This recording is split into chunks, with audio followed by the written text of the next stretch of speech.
কাজে? তাহলে আমাদের কি কোনো জানের মালের মূল্য নাই? আমাদের অবস্থাটা দেখছেন আপনারা একটু? এটা কি আমাদের শাস্তি দিচ্ছেন আপনারা? আমরা কি আমাদের কি বিমানে 1 টাকা কি কম নিছেন? না আমাদের কাছে পেমেন্ট পাবেন? আপনি সাধারণ পাবেন? আমাদের কোনো দাম নাই না। এটা কি হচ্ছে? আচ্ছা ম্যাডাম আমরা আসি। এই যে আপনাদের সিনিয়র স্টাফকে দেখেন, এখানে সিনিয়র স্টাফ কোথায়? দেখেন কালকে থেকে আজকে পর্যন্ত আমাদের কোনো খোঁজই নেয় নাই।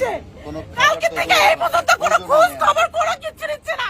বাংলাদেশ বিমানে 8:30টায় ফ্লাইটের কথা, সেখানে 9:40 এখানে বিমান ছাড়ার পরে এখানে এসে নাগপুরে ল্যান্ড করছে। বলছে যে ওয়েদারের সমস্যা, কোনো ওয়েদারের সমস্যা না, আগুন জ্বলছে তার জন্য এখানে ল্যান্ড করার পর দিয়ে কালকে থেকে এই পর্যন্ত কোনো আমাদের খোঁজ খবর নেয় না। আমার বিমানের যাত্রীরা প্রচন্ড পরিমাণে অসুস্থ, তারপরে কোনো খোঁজ নাই খবর নাই। কেন এখন এখানে 2 ঘন্টা কেন ল্যান্ড করবে? কি কারণটা কি? কোন ধরনের কোনো ধরনের সুযোগ সুবিধা নাই, কোনো ধরনের সুযোগ সুবিধা নাই। আমরা কি মানুষ না? আমরা প্রবাসী বলে কি তাই বলে আমাদের সাথে এরকমটা হবে? আমাদের বাচ্চা কাচ্চা পরিবার রেখে আমরা এখানে আসি, পরিশ্রম করে, আমাদের কি কোনো দাম নাই? কেন বাংলাদেশের কি দায়িত্ব সরকারের কোনো কর দিতে নাই? ডক্টর উনিস কি করতেছে? উনি কেন এরকম করতেছে আমাদের সাথে? আমাদের পরিবারের সাথে যোগাযোগ করতে পারতেছি না, এখানে না ওখানে না, কোনো খোঁজও নেয় নাই। কোনো ধরনের না। এয়ারপোর্টে বসে রাখছে। যারা বাচ্চা অসুস্থ, মেয়ে মানুষ অসুস্থ, এই দেখেন আমার অবস্থা হলো কি অবস্থা দেখেন আমার।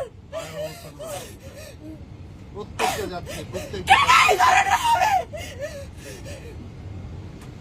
এখানে প্রতিটা যাত্রী এবং এই যে আমার ভাইয়েরা আছে, বোনেরা আছে, আমরা গতকাল রাতে ওনারা খবর নিউজ করাইছে বাংলাদেশে, ওনারা নাকি